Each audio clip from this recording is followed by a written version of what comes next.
Hello, welcome to episode number 7 of the Blame Game podcast. I'm one of your hosts, Richard, with our other co-host, Dallas.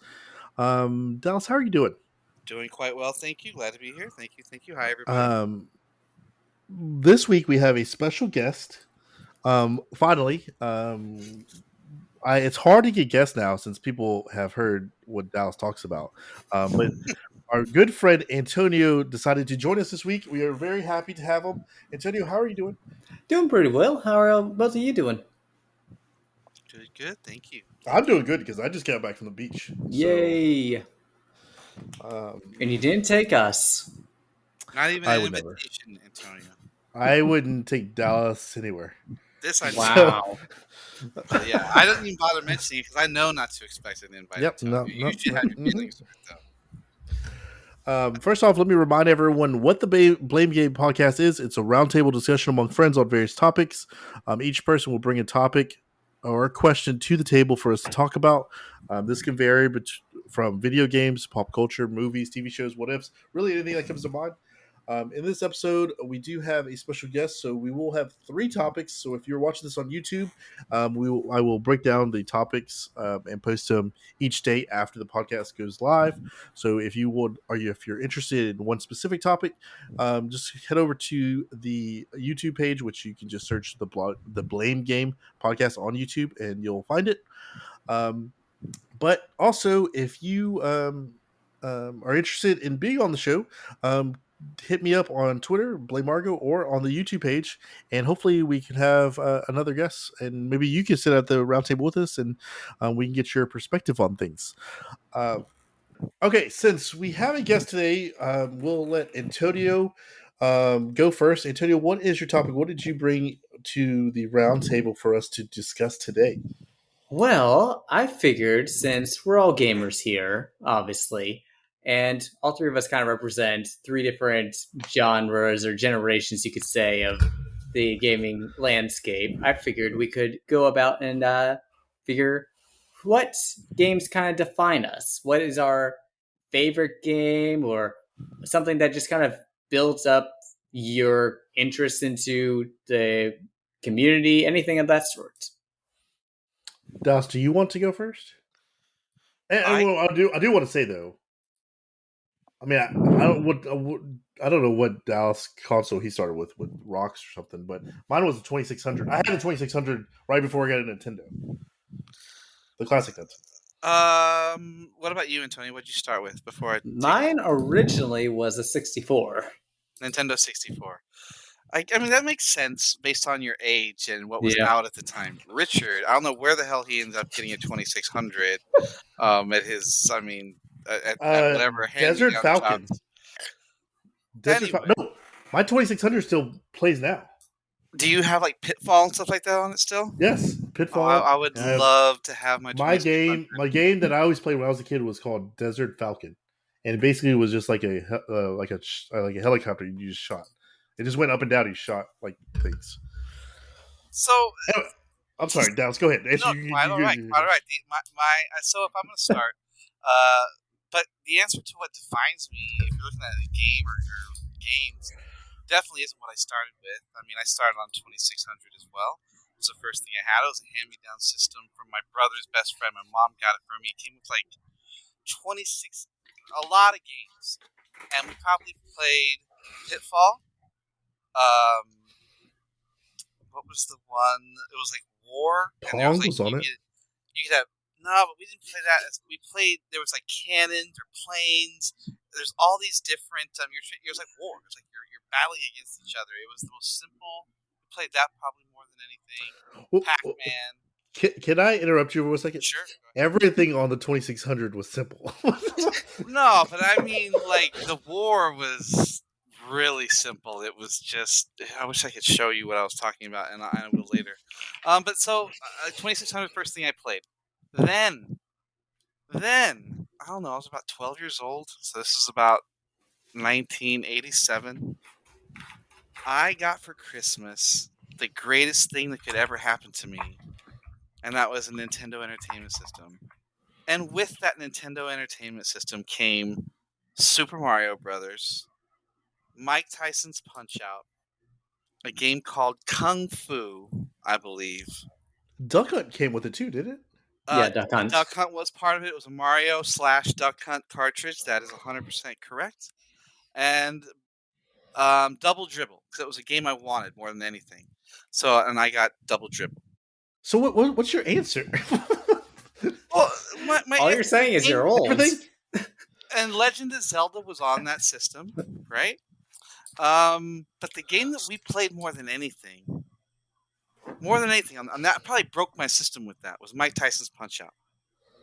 So if there's a game that I look back on that I played night in, night out, more than anything, until Tecmo Bowl came into my life, it was Mike Tyson's Punch-Out. And then that transitioned to Tecmo Bowl, which later transitioned to like Madden or something like that. So today, I wouldn't ever publicly say I could beat somebody in a game of Madden, but that is definitely the game that, to me, my friends and family, they know me for Madden, for sure. And then Richard kind of ruined that for me, but that's another story. Completely slaughtered you. Okay, so my answer is actually very similar to yours, because as almost the same as you, but it was actually Christmas of '87, or no, it might have been '88. I think it was Christmas of '88. I got a Nintendo Entertainment Center, or a system. How old were you in '88? 4, 3. My God, what the hell? So they got me a so I got that for Christmas. I mean, I got that like 12 years old. Okay.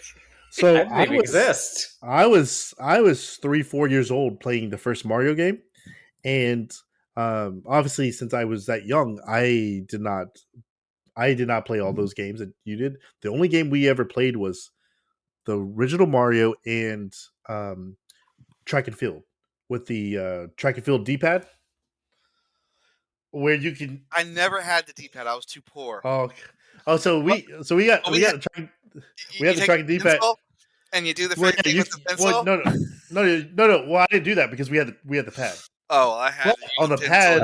We used to have it set up where I would run, and then I would jump onto the bed, and then your character will keep jumping until you hit the pad again. Oh my God! And so then you could just pass down, and then you would jump like 200 yards. This kid at 4 years old is cheating the system already. Exactly. So Thank you. But my dad, my earliest memory of video games is playing the original Mario, because you couldn't save in the game. So every time you restarted it, you started from 1-1. And I remember for hours, my dad never played video games, but he would sit there and watch me, and we would play Mario for. It sounds terrible because I was like 3 or 4, and they would let me play video games and stuff, but I would play for hours. And every single time where I would just keep playing that game over and over, almost every day, play the same thing because you couldn't save, like I mentioned, and it would be like rinse and repeat, and I never got tired of it. I played that game probably for 3 years, 4 years, almost every day. Mario Brothers, the OG Super Mario Brothers. So that would be my fondest, because I think, I mean, obviously I was that young that I think that was the most bonding I had with my dad when I was young, just because he would sit there and watch me play Mario over and over, and he would never ask to play. Like me, I sit down when my son played video games. But I played 90% of the time. He just sit there and watch me. He'd never even ask me, can I play? It was probably, now that I'm thinking about it, I probably could learn something parenting in that situation of supporting my kids, but I want to play. And so Grayson watches me instead of what my dad used to do for me. Dad, so I think let me play. That would be my earliest memory and my fondest. But I think the game that made me really into like video games and want to branch out and play other things is Mario 3. Super Mario Brothers 3. Nice. Just because that was one, like the first Mario, I just played that game. But when I started playing that, then I branched out to wanting to play Mortal Kombat and other kind of games in the early 90s. But it's always been Mario. I don't know why. And probably everything between that, it's every 4 or 5 years. I always had a Mario game in my life. So that it's like the most copped out answer, but There's Unfortunately, a reason that is there's a reason it is the answer so much though. It's just Always is. Mario is just he's been there for everyone. So anyway, I digress. Well, I had a blunder. I had a video game blunder when because every new console my parents would always buy me one. And so I had a regular Nintendo, but then Antix, you won't know, but Dallas, you'll remember when the Super Nintendo came out. There was also a system called the Sega Genesis. That's what I got. I didn't get Super. I made the mistake of saying I want a Sega because I wanted Sonic. It wasn't a mistake. It wasn't a mistake. It was a mistake. I'm so sorry, Richard. No, it was a mistake. I picked Sonic over Mario. I am so sorry. Here's what happened. For me, it wasn't a mistake because it ended up leading me to PlayStation anyway, which to this day, I'm going to pick my PlayStation over my Switch. And I got football, Madden through Sega. So that's, again, that was my game. So I don't regret not taking the Nintendo path. It was a mistake for me because I loved Sonic and I played that first Sonic game over and over, and which led to me getting Sega CD over the PlayStation.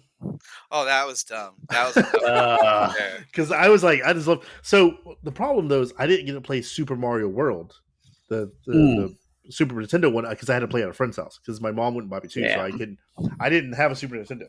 Yeah, I only played 1, 2, 3. After 1, 2, 3 for Mario, that was it. And then I corrected at the Nintendo 64 and went back. Yeah, I mean I'll play Sonic 1 through 3. So, but with that, Nintendo, yours is going to be a little bit more relevant in the things where we'll probably recent. You would think. Well, I don't know. I got 5. I think it's going to be a GameCube game. Well, it's a Nintendo. Obviously, he's the Nintendo Yoda. So, okay, well, Antonio is AKA Antix, AKA Nintendo Yoda. Blame Antix, which I like to do often. Go ahead, Antix. Please share with the people. Okay, well, you're half correct.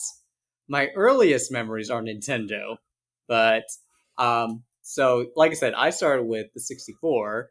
So I played your usual, what everyone played, the Mario 64, Banjo-Kazooie. But my earliest memories were actually, and I got the cartridge right here, this little sucker right here. What the heck is that? Conquer Bad Fur Day, which for anyone that knows, that's for 64. And for anyone who knows about that game, that is not a game for a 6-year-old to play. Oh no! I've never heard of it. Nor have I. It's one of the only M-rated Nintendo games from back in the day. Conquer Bad Fur Day. Yep. You will, if you look at it and you look at Banjo side by side, you will not see a difference until you actually play the game. Because you are playing this squirrel that curses every 5 seconds and pees on everything. And takes drugs and everything else. And that is not something that a 6-year-old, when he's playing Banjo-Kazooie and Mario, is going to think, oh, this is completely normal. Yeah, I've got to see more of this game.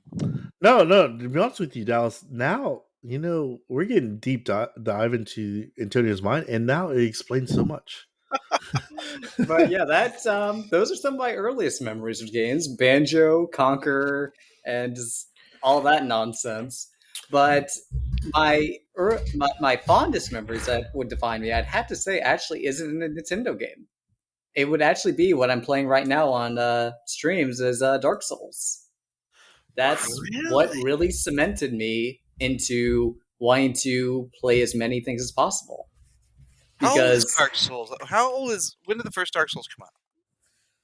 I know that Demon Souls came out like 2008, I think, or 2009 somewhere. So Dark Souls had to be a few years later after that. So that was like, hang on one second. That game just 2011. So I was always afraid to get into anything that looked too hard, unless it was sports or Mario or something. Oh yeah, like that. I was absolutely trashed that first time. But then again, I'm like what, 12, 13, however old I was when I first played that when it came out. And and I was like, I hate this game. I hate this. I hate this. And yet I continued. I was addicted. I had to get through. See, I did not play. I personally just chosen to avoid those games, so I haven't played it like put hours into a From Software game until Elden Ring. So Exactly. And I just got addicted to the From Software games ever since. I've been playing them to this day. And They're all they, the they same definitely style have. games. Yeah, it's a Dark Souls. I mean, it's just a masochistic kind of beat your head against a wall, and it has a hardcore fan base. Elden Ring is probably the first one that's blown up like mainstream though. Big time. Everyone was playing Elden Ring. What was it, like 13, 14 million in the first month? Yeah. Something like that. I think it mostly has to do with streaming though too. Yeah, that's true. Because if a lot of people like to watch people get frustrated. So if streaming was big in 2011, 2010, then the first Dark Souls would have been probably, yeah. Because people still if you go on Twitch or something, there's a lot of people watching the first Dark Souls. People still play the first Dark Souls game. Well, he just played it the other day. Yeah, I just recently started. It's like the first time I played through that game, and well, they remastered it, did they? Yeah, they did a remaster. No. It's becoming like Skyrim at this point. Yeah, no, those games were way beyond. I couldn't just deal with the frustration. Zelda. Oh, I understand. Zelda, or whatever it was on Super Nintendo, whatever Zelda. Even on NES, the second Zelda, whatever it was, Adventure Link, was just too much for me. It was hard enough the first one, which I needed all kinds of friends' help. So if you had to think too much, and that sounds horrible because I consider myself a smart person, but if you had to think too much, I wasn't in it. Like I wanted to have fun and just chill. I guess I couldn't get into something that required beating Mike Tyson was like the hardest thing I ever did in a game.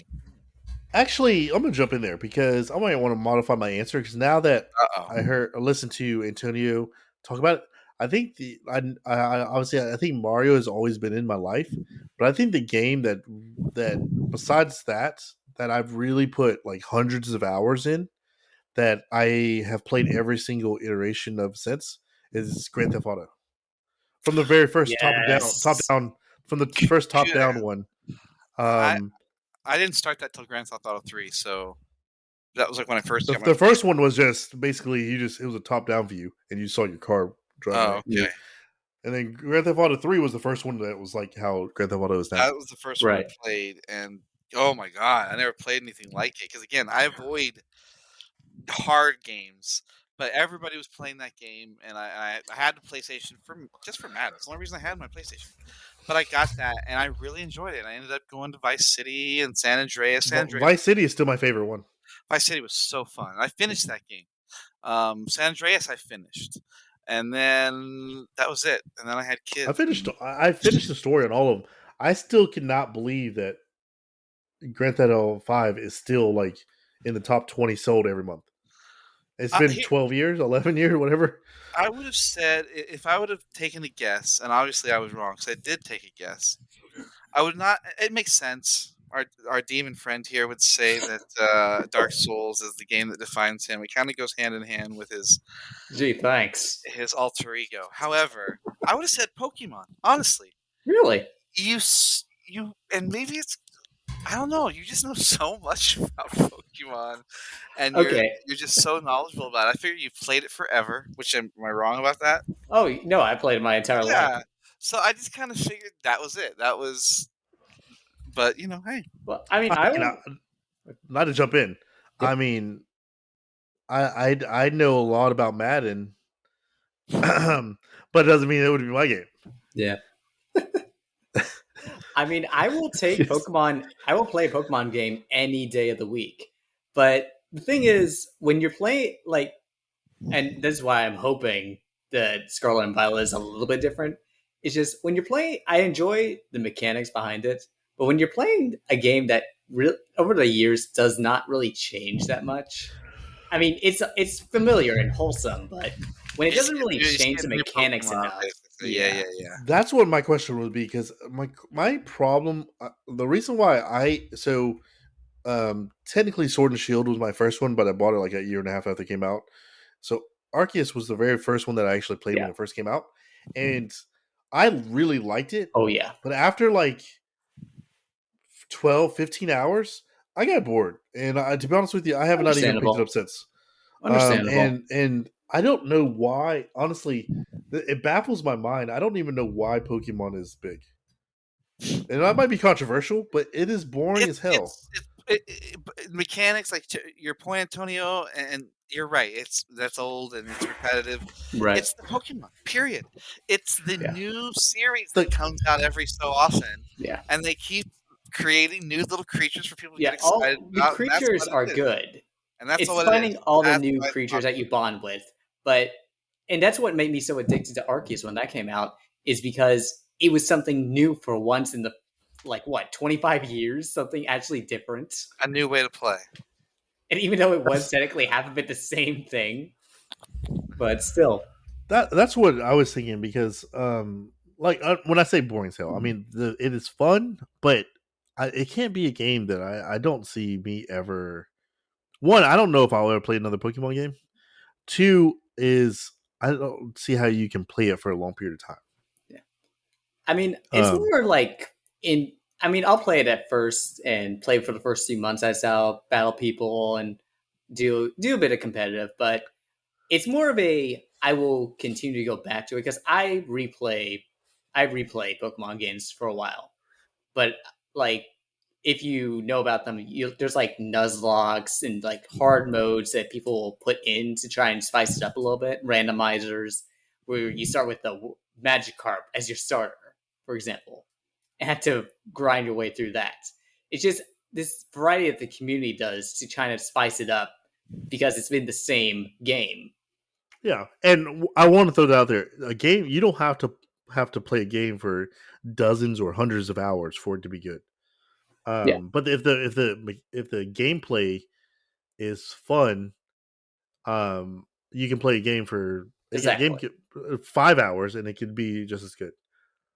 But the problem though is I think Pokemon is designed for you to play dozens of hours. Yeah, So that's the reason why I say that about Pokemon, yeah. because that's the design is for you to play for a long period of time, and I just don't know how you can. It's kind of basically you're trapped into it. Like you guys were a bit before the boom of Pokemon happened, kind of like because I was a slightly bit behind it, obviously, but Yeah, it was mine still is. Yeah. massive. It was Oh, everything with I remember. I Michael. remember it being everywhere, and I was Yeah, just like, I played. I so It shouldn't be my first, because I never. So the reason why I'm never big into Pokemon 2 is because I don't like to play handheld games. I don't like to play on handheld consoles. Like my Switch, I have 3 Switches. I've only played it not in the dock one time. I don't play in handheld. I don't like handheld. And obviously Pokemon is big on handhelds. So I never got into it, and I didn't. I just was never a game that I was like, oh, I really want to play. But to each their own. To each Now, their own. exactly. Dallas, do you have any other things you would want to Touch on add video to games. games? Yeah, No, no, no. I think or any franchises? on video Okay, games. I have one. Actually, it's a little side thing. Just a quick question. It could just be one. What's a game in the next, or franchise in the next year or two, that you are really excited about? And I know this bears way off the topic. Antonio, you go first. Hmm. Well, obviously, God of War, which is that's going to be amazing, as of course, obviously. But honestly, I'd have to say because I mean, Breath of the Wild is going to be really good, of course, obviously. But Hogwarts Legacy is for once something that's actually kind of new that I'm just interested in, just exploring because you don't really I mean, it's the first time that I've seen something new in the industry for once. Like you don't get spellcasting games really much. especially for a big license too. Exactly. It's not like it's original. Because It's a lot to yeah. put into the game. Those original Harry Potter games were awful back in the day. I would have to say Breath of the Wild. You already said it. I want that game probably more than I've ever wanted any game before. I didn't have any idea about Breath of the Wild. When I got the Switch, it was for Animal Crossing. I didn't know how or what Really, Breath. you didn't have a Switch before 2020? No, I didn't. Wow. I only my daughter did, and I only got it for Animal Crossing. And then I was like, I bought the Link's Awakening, the Mario thing, because again, it looked kind of easy, and I'm like, all right, but Breath of the Wild looked hard. When I finally got Breath of the Wild, I told you guys it was like I've never played anything like it. Again, I'm a sports game person. This game blew me away, just blew me away. I never played anything like it. I loved it so much, and to this day, I think it's probably the best game I've ever played. And that reason alone, I cannot wait to see Breath of the Wild 2. Antonio's already said it, but mine is God of War because my favorite game of all time is God of War PS4. And I am very excited about it. I can't wait for it. I was gonna mention one other thing. Oh, I probably should have said this at the beginning of the podcast or at the beginning of Antonio's topic. But I would like to mention, since Dallas just mentioned about getting a Switch for Animal Crossing, is the only reason I had a Switch from when it first came out for Breath of the Wild. But I had no intention of playing Animal Crossing. Actually have never consciously ever heard of Animal Crossing before New Horizons. And I was sitting at home, shut down for COVID, and I was sitting at home and I saw a commercial on Twitch. It was the ad for Animal Crossing New Horizons. And I was telling Allie, I said, this would be a good game for you since we're stuck at home. If you would want to play this, we'll get New Horizons. So I bought it on the Switch because the Switch was just sitting there. I booted it up first and I put my character on there and I played it for like 8 hours like every day for like the next month. And I had no intention of playing it. I didn't even know what it was. And the only reason I happened to meet you guys is because when I first started playing it, I Googled how to make bells. And one of Bobby's, the Nintendo Guru's videos came up of how to make bells. And then I listened to the Breaking Bells podcast, old episodes, because I didn't even realize he was still doing it at the time.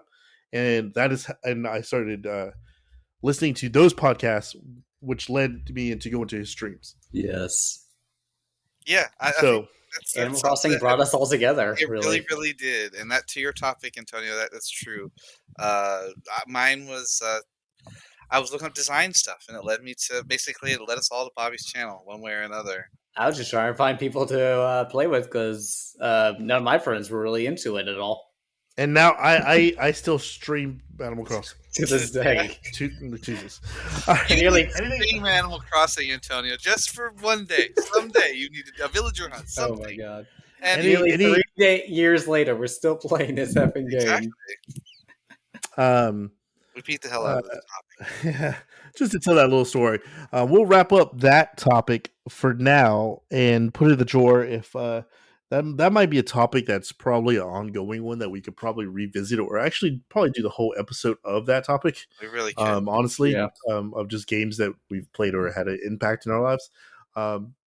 Like how Antonio mentioned that we all are gamers and we play games all the time.